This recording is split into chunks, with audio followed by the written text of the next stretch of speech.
Man. For 60 minutes and everybody on the field, every play's the big play. We take over this stadium. All right. We're here to stay, baby. Let's give them a fight. Let's give them a fight. It's going to be a war out there today. We started like we're going to finish it. Maximum concentration. You got to believe that, and you got to get it done from the word go, from the beginning. Let's go, man. Baby. Win on 3. 2, 3, go. 1, 2, 3, go. 1, 2, 3, win. 1, 2, 3, win. The 1995 Indianapolis Colts met all challenges head-on.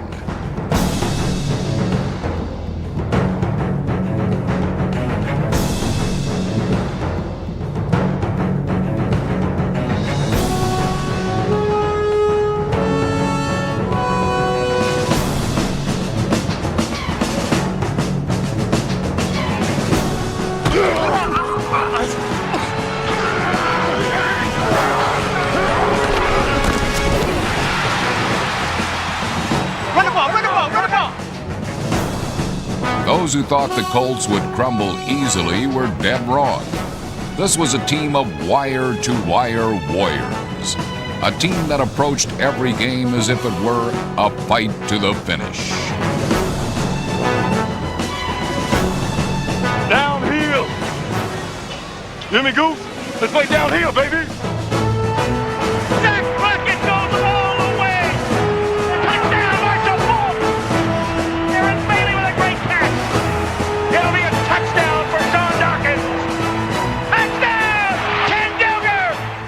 Play some ball here today, baby.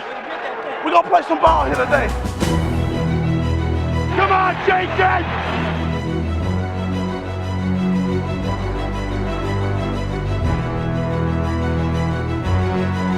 Punch it in. Punch it in. The Colts are gonna win! The Colts are gonna win! What a tremendous effort by this football team today. Hit! 4 quarters of hit! But when they go in and get tough, you know, hey, we're there. We fight and we bite and we scratch. The Colts are going to the AFC Championship game! The Indianapolis Colts stunning the NFL. What an incredible year this team has had. What an incredible gutty performance every week. After a season-opening overtime loss to Cincinnati, the Colts traveled to the Meadowlands, where they got off to another shaky start. Now the snap to Erickson. Looks right, looks left. He's going to throw it over the middle, and he is intercepted. Picked off by Otis Smith, 45-40, 35-30. He may go. Touchdown. But eventually, the Colts dug themselves out of a deep hole. Tony Bennett's fumble return narrowed the gap to 24-10. Then Jim Harbaugh came out of the bullpen to throw for a pair of scores, including a strike to Marshall Faulk that thrust Indianapolis into overtime for the second straight week. Again, he jumps in the flat, wide open, caught by Faulk. Touchdown, Marshall! He walks into the end zone. Bardaki will hold the snap. The ball is down. The kick is up. It's got the leg. It is good! The Colts win! The Colts win! Mike Cofer drills a 52-yarder, and the Colts win 27-24. It probably is the toughest win this franchise has earned in a long, long time. 1995 was a banner year for a franchise whose commitment to winning was personified by owner Robert Irsay, Jim Irsay, Director of Football Operations Bill Tobin, and a coaching staff that included offensive coordinator Lindy Infante, who will succeed Ted Marchibroda as head coach in 1996. Halfback to the outside formation. That's the same team we've had forever, probably man-to-man. Infante's team will include a nucleus of outstanding young talent yielded from the past 2 drafts.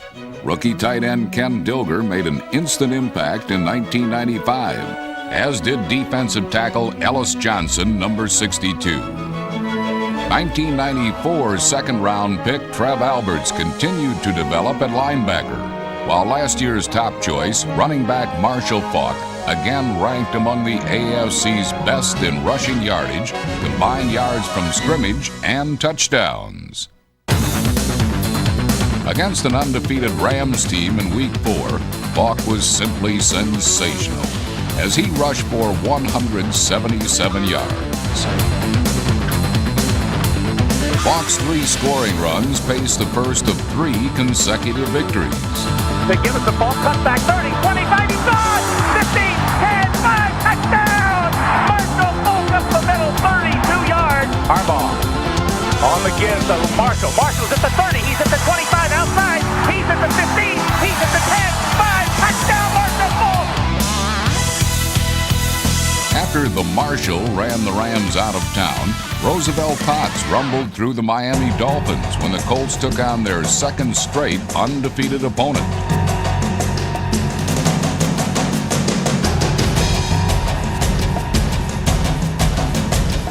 Even though Potts suggested a human earthquake, it was the Colts who stood on shaky ground as they faced a 24-3 third-quarter deficit. Up out there. But then Jim Harbaugh caught fire and passed for over 300 yards in the game. Harbaugh threw for 3 touchdowns to send the contest into overtime. Takes the snap, drops straight back, pressure coming. He steps up, he looks, throws it downfield, intended for Floyd Turner. He got it! Floyd Turner will score! Excellent catch by Floyd Turner, and the Colts are back in it. Passes to Harbaugh out of the shotgun. Here comes the pressure. Jimmy rolls out of it. Throws on the run into the end zone. Touchdown! Touchdown, Colts! They have come back within 1. Aaron Bailey with a great catch. For the 3rd time in 6 weeks, a field goal would determine the Colts' fate. I don't know if I can live through another kick. There we go. The snap, the ball is down. The Blanchard kick is up. It is good. The Colts win. The Colts win on Blanchard's field goal. We did it, baby. We did it. That's right. That's the tempo. In overtime, the Colts 27, Miami 24. Jim Harbaugh left his mark on the landscape of the 1995 NFL season. And on a team that always fought to the finish, this quarterback proved capable of throwing the knockout punch.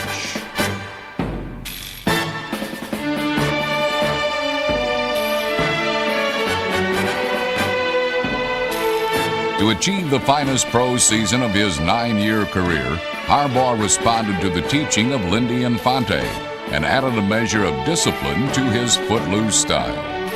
I think it has to do with a lot of the coaching I've gotten from Lindy Infante. You like this or this guy? I like this guy. Okay. Go right there, call it. Okay. Tell everybody looks like 31. Make sure you declare somebody now. The receivers have kind of grown accustomed to my type of game and knowing that when they run their route that I may not be back in the pocket, I may be somewhere, anywhere. And I think they do a good job of getting open because they know that it's not your classic drop back style. And so I think it kind of keeps them aware of that and keeps them moving and looking for open spots.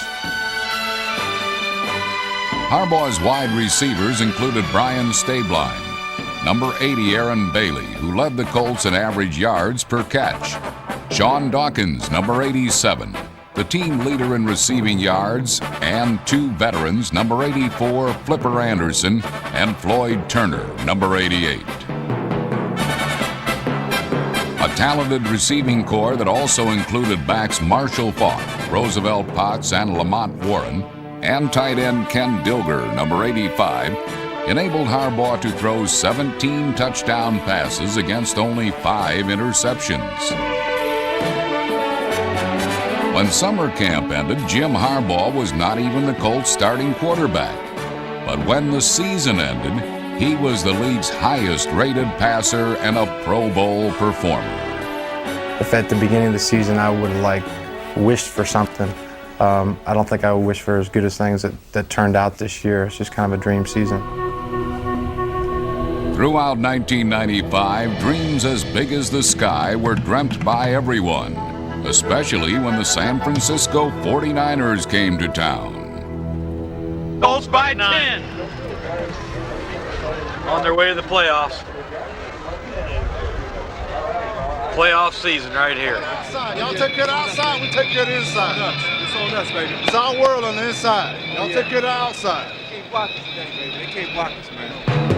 Against the defending world champions, the Colts defense achieved a seemingly impossible dream by shutting down the high-powered 49ers and mounting a dramatic goal line stand at the end of the first half. It is third down and goal for San Francisco from the 1. Young looks for right. He's going to roll to the left side. He dives. He didn't get there. He did not get there. They will give us to LaVelle. He's hit. Gets away. Comes diving. Doesn't make it. The Colts stop him. Yes. Yes. Yes. What a play. These guys are fighting everybody. The defense continually hounded and pounded Steve Young, while 4 Kerry Blanchard field goals and a Ken Dilger touchdown reception ensured that a very big dream would come true. Here we go, touchdown! Harbaugh to throw, drops to throw, sets, looks, throws underneath, caught by Dilger. He's at the 10, he's at the 5, touchdown! Ken Dilger piles into the end zone! That's 60 minutes, baby! This is Colts hot stew. Medium hot, extra hot. That's what the Colts are going to be. Hot, hot, hot. In Week 13, the offense was definitely cooking as the Colts secured their first season sweep of the Dolphins since 1988.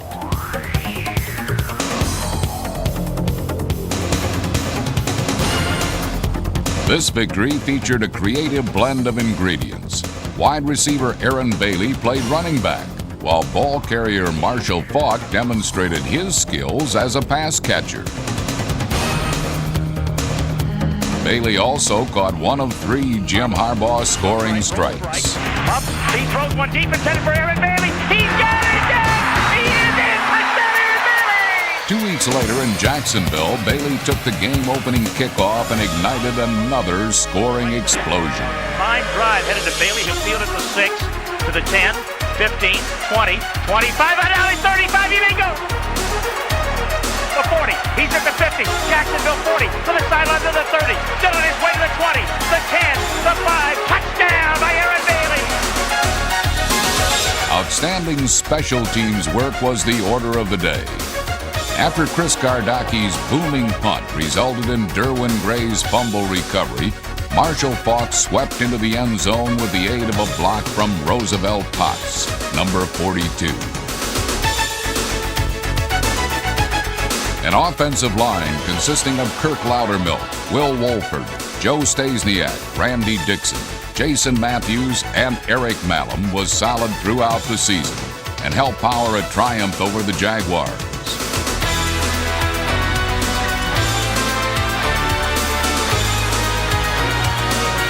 Craig Erickson, starting in place of injured Jim Harbaugh, threw for 2 scores in a win that gave Indianapolis an 8-6 record.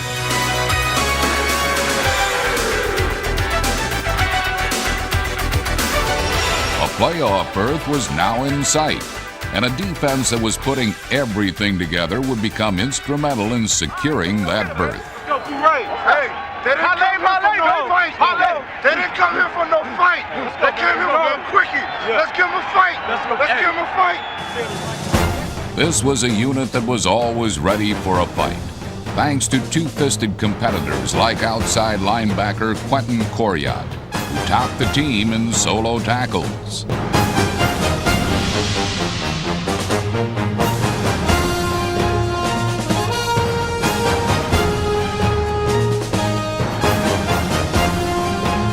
The Colts boasted the AFC's 3rd best rushing defense, as the swarm and conquer philosophy of Vince Tobin was practiced by the down 7.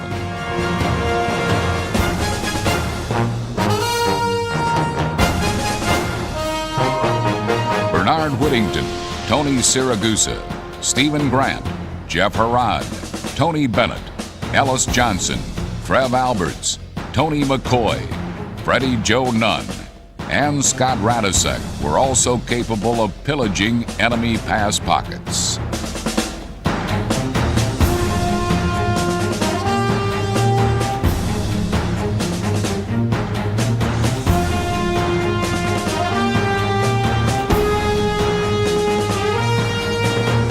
56, Tony Bennett recorded a team-high 10.5 sacks.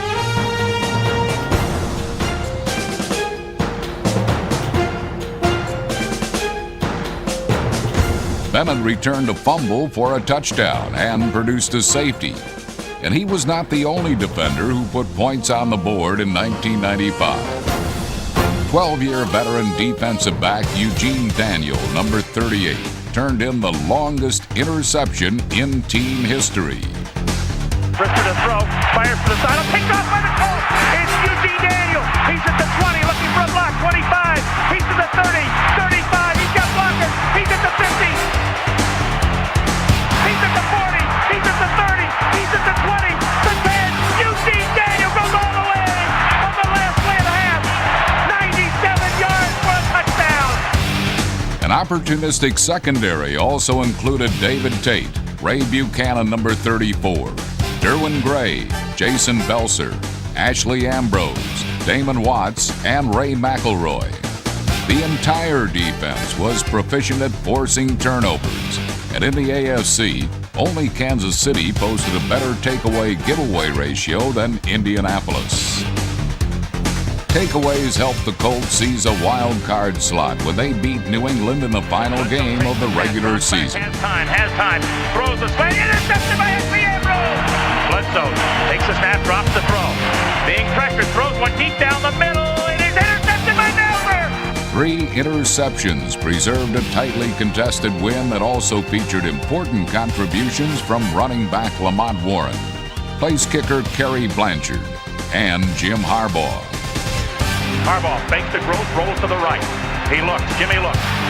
Jimmy throws into the end zone. Touchdown, Floyd Turner! Touchdown, Floyd Turner! The Colts are headed to the playoffs for the first time since 1987. Tails. Tails is a call. Tails it is. Your choice. You're going to receive and defend that goal. Indianapolis has won the toss, chose to receive. Gentlemen, let's play football! Many standout performers, including number 34 Ray Buchanan, were more than ready to play football.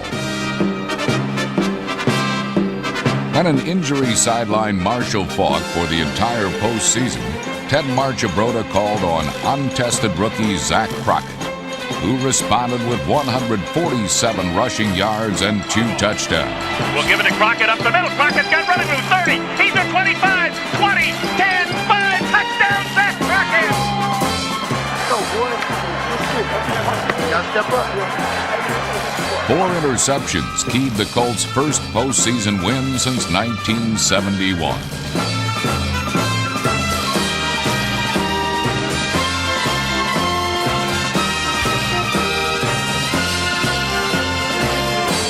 Jim Harbaugh accounted for 3 touchdowns, and his third-period scoring pass to Sean Dawkins put the Colts ahead to stay. San Diego coming on the blitz. Back to throwing Harbaugh. He airs it out down. It's headed for Sean Dawkins. Dawkins got it! He scored! Touchdown, Dawkins! Zach Crockett's second touchdown further demonstrated that the Colts definitely belonged in the playoffs. 35, 40, 45, 50, 45. He's at the 40. He's at the 35, 30. He's at 25, 20, 15, 10, 5. Touchdown, Zach Crockett! Nobody wants us to win. None of them. We ain't even supposed to be here. Nobody wants us in the playoffs. They said it couldn't be done, baby. Here we go, Kansas City. One more time. Come on, baby. The wind chill was -9 degrees when the Colts blew into Kansas City to take on the team with the NFL's best record.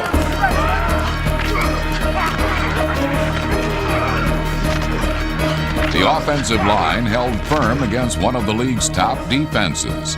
And in the second quarter, the Colts erased a 7-0 deficit when Harbaugh and Floyd Turner teamed up for a touchdown.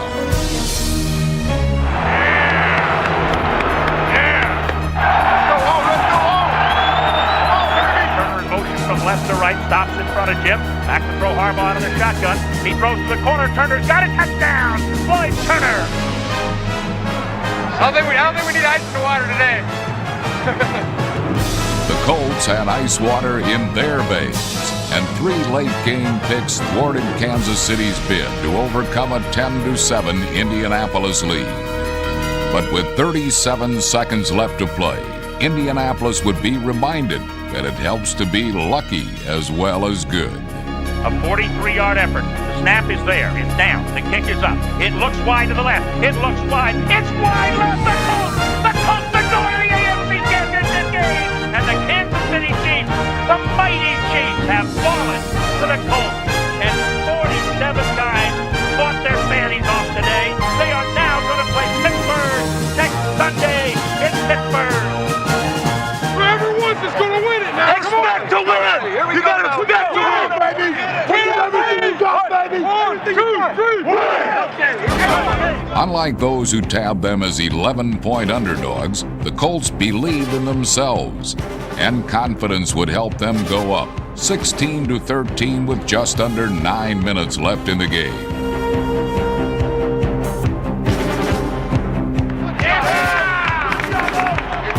Harbaugh runs the throw. Pressure coming up the middle. He stands in. Throws deep down the corner. Sends for Floyd Turner. He's got it. 10, 5, touchdown! Floyd Turner! 47 yards from Jimmy Harbaugh!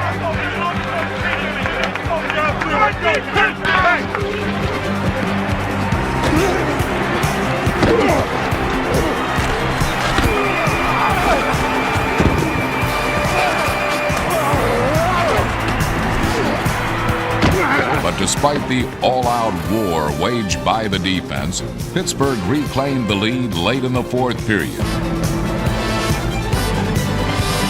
It ain't over yet. There's a minute and a half to go. Oh no, Jim Harbaugh's worked his magic before. As always, the Colts refused to give up without a fight, and this fight would have a dramatic finish. Come down to one play, see if they can pull it out. If they don't, what an incredible year this team has had. What an incredible gutty performance every week. Harbaugh out of the shotgun, takes the snap, drops the throw, set, he airs it out, deep into the right-hand corner. Everybody in the end zone, they battle for the ball. It is caught! No, they say incomplete! No, they say incomplete! Oh! The Colts thought they had it. They thought they had it. It's over. Aaron Bailey thought he had it in the end zone. The Steelers, with a 20-16 win, go to the Super Bowl, and the Colts go to a place in your heart. Boy, you're darn right. What an effort by the Colts, and they gave it everything they had right down to the last play of this football game. This organization fought to the championship game and lost by inches. And the Colts have had a great season. The 1995 Indianapolis Colts won 11 games, and by the time the season had ended, they had also won the respect of opponents and the admiration of football fans everywhere. The reason for this team's winning ways can be found in a relentless style of play that transformed every game into a fight to the finish.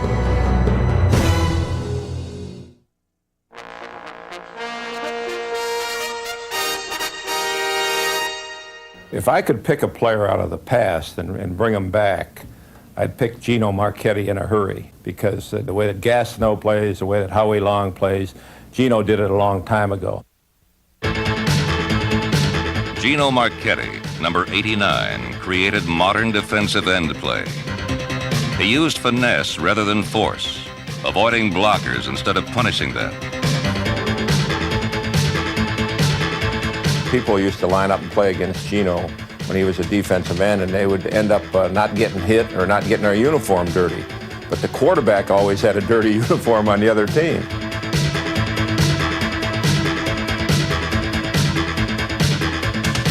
Marchetti's primary job was rushing the passer, but he was just as tough on runners, crushing plays inside of him and slicing through plays wide of him.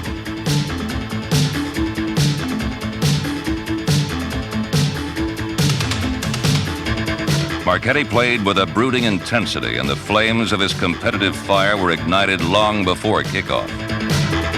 I was a nervous wreck, I know that. I remember I roomed with the doctor one time because I had a fever the night before the game. And he had said, you know, Gino, I'll give you 5 more years if, you know, I'll make you room in a telephone booth, you know, so you can calm down. If you've ever seen a caged lion at the zoo where they're just pacing back and forth, that's what I remember about Gino. And we opened the cage and let him out. God, I loved it. When I ran on that field, I felt I was in heaven. When I heard that Baltimore Colts song, I just said, well, boy, this is it. I'm the luckiest guy in the world. Not so lucky were Marchetti's opponents. Gino was at his best against the finest offensive lineman of his time.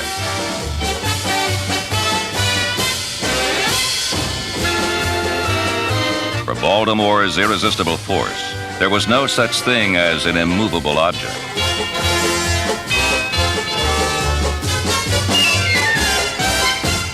If you were an offensive lineman and had to look forward to playing him the next day, I don't think you could put your head on the pillow the night before and ever fall into the land and nod, because you would know what was facing you the next afternoon, and Marchetti was a unbelievable load. He's the only man that ever played that I couldn't block. I tried with, I was thinking if the coach ever traded me and I had to play against him, I wanted to know how to block him because I knew that he would be on my side. And I said, now this man I can't block, I don't know what to deal with. He's so quick off the ball. He beat the ball off the ball and they would never call him offside. My brother, who played offensive guard for the Colts, gave me the tip. He said, don't ever let Gino get his hands on you, because he had such strong hands. If he's able to get a hold of your jersey, you're gone. You're dead if he grabs you.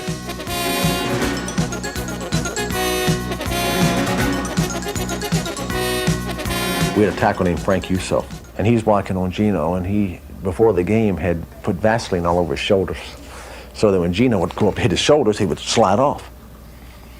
Well, he put them on this particular day, and the first couple of times Gino comes in, I hear him grunting, and he didn't get to me. I was surprised. Third time I went back to pass, I hear this, threw the ball down the field, and I hear this awful commotion. And Gino had taken Uso by the jersey and ripped his jersey completely off of him. He said, kid, when you come back in here the next time, don't put any grease on your jersey. In a sport where bravery is a requisite, Captain Marchetti brought a special kind of valor. We were playing Green Bay and Milwaukee, and I think it was just before the half. Ferguson, I made a tackle on Ferguson, and he tore my shoulder out. So they took me into a hospital room in there, emergency room. And as they worked on it, the pain was intense, and to keep him from grinding off his teeth, they took a hard piece of rubber and placed it between his teeth. And as they were forcing this shoulder back in this intense pain that he was having to endure, he said, do you think I'll be able to play the second half? White men call it heart. Black men call it soul. Spaniards call it machismo.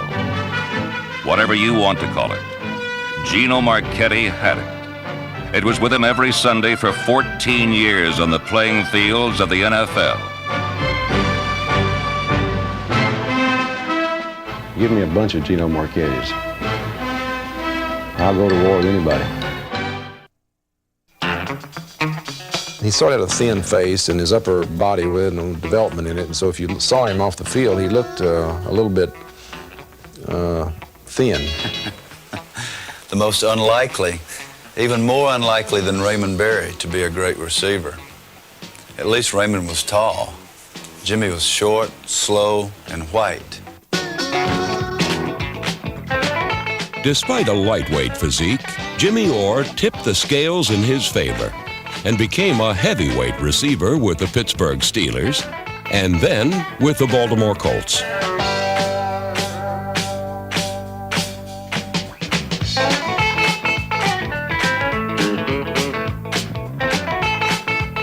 Although he was a quick study on a football field, Jimmy Orr was anything but a student of the game.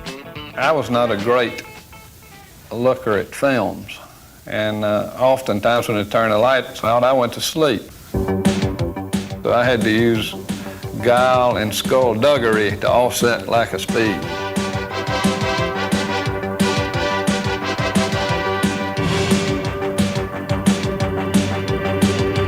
Jim never counted his steps.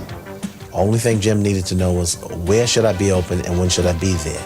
2.5 seconds, 3.6 seconds, just tell me where you need me to be. Jimmy didn't have blazing speed, but Jimmy had good cutting ability. By being able to cut sharp, he was able to break away and then make these great adjustments on the ball. The thing that I remember most about Jimmy Orr was his ability to look back over his head and focus in on a ball that was coming in over his head and be able to pick up the flight of the ball and adjust with his hands as it was coming in over the top. Orr was a running back in college, and his deceptive moves in the open field allowed him to cut through defenses and bleed the most out of every play. It was this surprising facet of his game that made his average per catch the third highest in NFL history.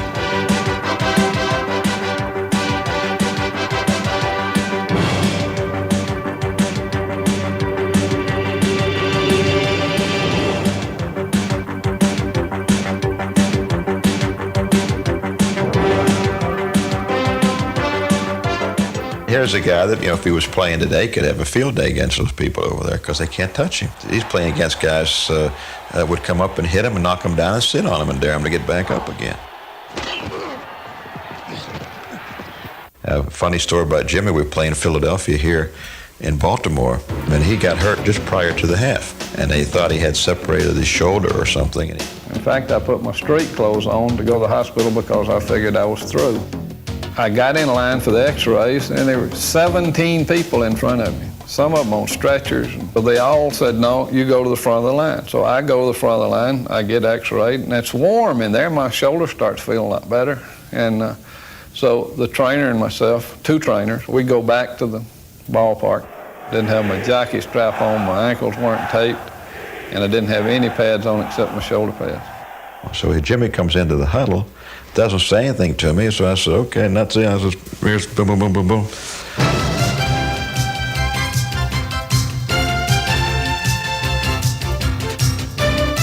The play worked, and I scored a touchdown in Orsville. Orsville came about because it seemed like in Baltimore I always caught my touchdown passes in what was the third base corner of the stadium.